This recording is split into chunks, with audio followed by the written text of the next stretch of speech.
standpoint, very large. Yes, yes. Yeah, no, and you know, I understand, and that is You realize that most people at that level, point four is dead, That's right. right? You're at a point four, you're dead. At a normal person at point three, they'd be passed out 3 times over, right? I'm here on a Treadwell. This Treadwell is in the jury box. There's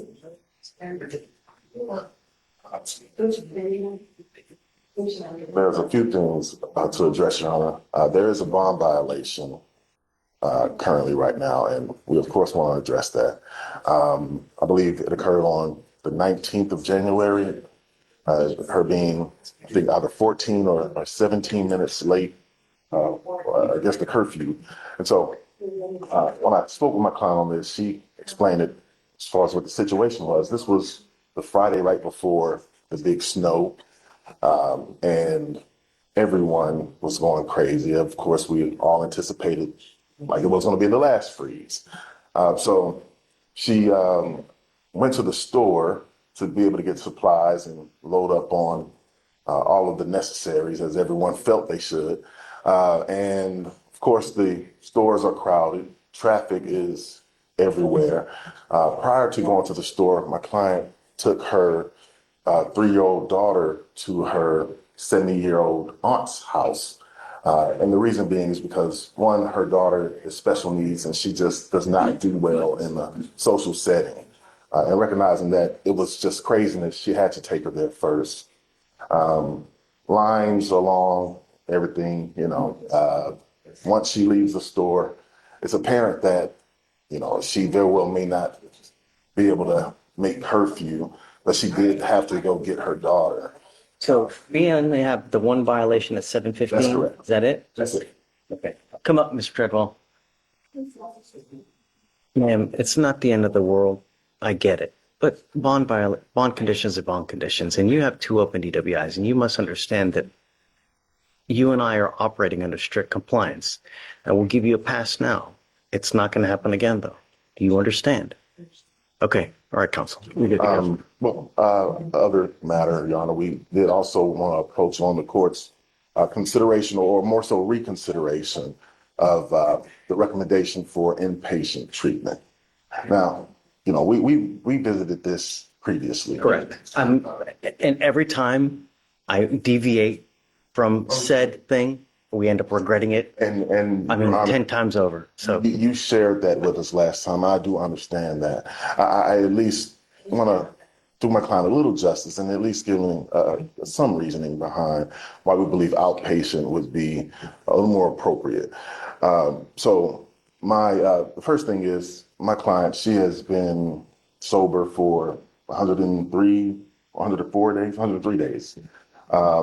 She has exercised diligently and staying committed to sobriety. While she has been released, she has been regularly attending AA meetings, meeting with substance abuse counselor who just had a home visit with her a few days ago.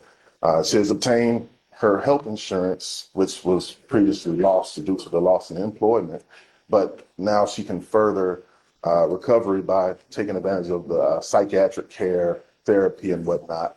And 2, and this is really primary, the family circumstances. The circumstances of the family are the type that requires my client's presence at home. She is the caregiver primary caregiver of 2 daughters, ages 10 and 3. The 3-year-old, as we shared before, is a special needs child. And when she was in custody after the second offense, it was her parents who did take care of the children. So luckily we have that going. Well, yeah. Have someone to watch the kids. Yeah, and that was for just about 30 days or so. Definitely operated as a hardship as the parents. And of course, in these kind of situations, there's going to be sacrifices. Sacrifices has to be made by all parties. But we're talking about now 180 days, 6 times that amount, which, again, I think it would be a tremendous hardship. And particularly with, I think a lot could be said about it, but particularly with the special needs child, what we do know about that demographic is they need routine. routine is keen in their lives. If that is removed, it's, they could get discombobulated and it could operate as a crisis to them.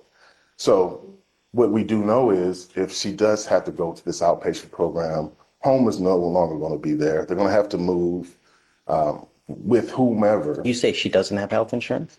Oh, she does. She does now. She obtained it as of July 31st. July 31st, right? Yes. I'm sorry, January 31st. Excuse me. But yeah, so they would have to move. They would have to switch schools, just uprooted from the life that these girls do know and understand. And again, particularly with the special needs one, possibly not even be able to attend. Is it occupational therapy? Occupational and speech therapy. Thirdly, Your Honor, when early on in this case, I had acknowledged, I had informed the court of my client, she is prescribed Adderall. And at the time of the offense, during the time of these offenses, her therapist had, they were adjusting her meds, even had her on an extremely high dose of Adderall. And, I don't want to portray myself as an expert in this at all because I just found this information out. And that is that Adderall with alcohol, of course, that's a bad idea already. Okay, but what it does on a molecular level, they're both fighting for enzymes, and the enzymes are what's extracting it, getting it out of the body. The effect is that they mask each other. And so someone that is drinking while on Adderall, they're drinking, they're not feeling the effects. They're drinking and drinking. Your body is not telling you, okay, hey, we're intoxicated. But all the while, of course, the blood alcohol levels are through the roof, even to a fatal level in some instances. The blood alcohol levels here they're up there. How high are we talking? Talking high, Your Honor. Standpoint of very large. Yes. Yeah, no, and I understand, and that is You realize that most people at that level, 0.4 is dead. That's right. Right? You're at a 0.4, you're dead. At a normal person at 0.3, they'd be passed out 3 times over. Right? It's to be able to get to that level at a 0.3 and then a 0.2 on that truly tells me that there is an issue there. Well, absolutely. Right? And me, with that kind of levels, right, and we have 2 open DWIs, if I don't follow the recommendation, because that's why we have these people. They're clinicians, they're experts in what they do, they make the evaluation, they make the choices. I understand it will create a hardship, but sometimes that's what needs to happen to gain perspective and to gain knowledge. I understand your plight. I understand your position. Every time I deviate, you regret. She has a 0.3 and a 0.2. What was it? 2.8. A 0.28 and a 0.3 on 2 different DWIs. That's correct, Your Honor. I'm sorry. Well, Just and again, I know that I understand. That is directly I'm never going to be attributed such a lawyer for, zealously advocating, and I appreciate it. And you have to do what you have to do. I understand. Sorry, it's too much. If it was a 0.4 or 0.14, but we have a 0.3 and then we have a 0.28. Really, it's too much. I don't know how you want to move forward, but I am sorry. I don't want to deviate from it.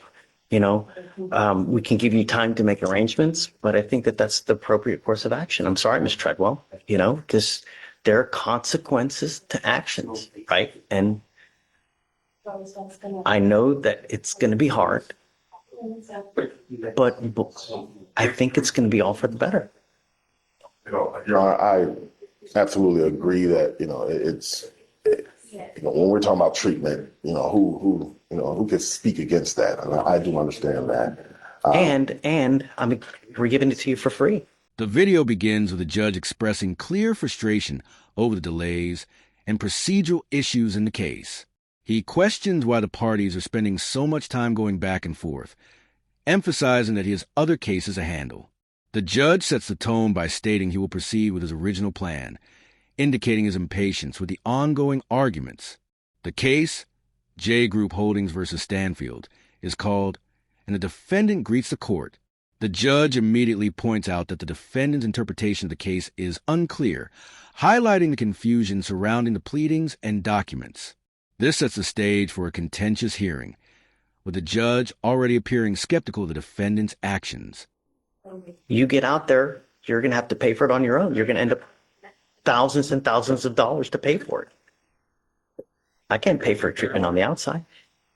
I'm telling you, I know that you have insurance. Insurance is only going to cover a portion. When you go to these outpatient treatment programs, they're thousands of dollars.